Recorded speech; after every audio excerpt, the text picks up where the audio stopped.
За Баян-Улгийн аймгийн тэр онцлогооны төвийн дутуу санхүүжилтгээ төрөн төсвийн бодлоор 3,700 сая төгрөг тавьж өгсөн.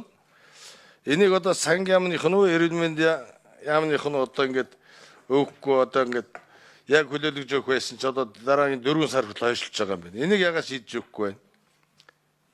Нөгөө талаар тэр төргөн тусламжийн машины асуудал байж байна. Энэ бүх аймагт байдаг баг. Одоо энэ дөр уулын бустай аймагуд төр толгох шалвар сайтай тийм юм төргөн тусламжийн машин тавьсан уу энэ жилийн төсөв төр? За хариулт Наран Баярсад болсон уу? Эсвэл за микрофон 7.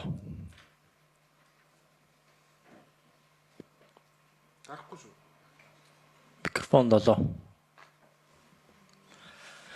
За эрүүл мэндийн яамны санхүү хөрөнгө оруулалтын элцийн дарга хөрлөлтөөр асуултанд хариулъя. За Баян-Улгийн аймгийн нэгдсэн эмнэлэг 100 ортой барилга 2019 онд анх эхэлсэн байгаа.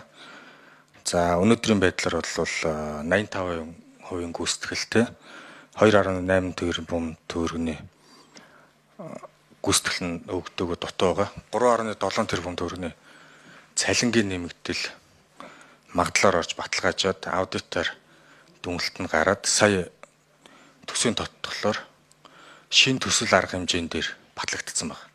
Тэгэхээр энэ шин төсөл арга хэмжээний УТ кодтой учраас шууд нэмэлт гэрээ байгуулж болохгүй байна. Тэгэхээр орон нутг руу эрхийн шилжүүлэх асуудал одоо судалгатад тавьж байгаа.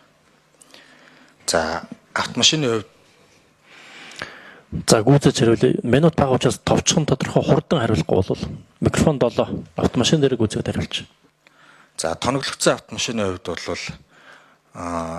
аз өглөө макны 225 сая долларын хөнгөлөлтөө зээлийн хүрээнд яг одоогийн байдлаар 132 автомашин төлөвлөлөд явж байгаа.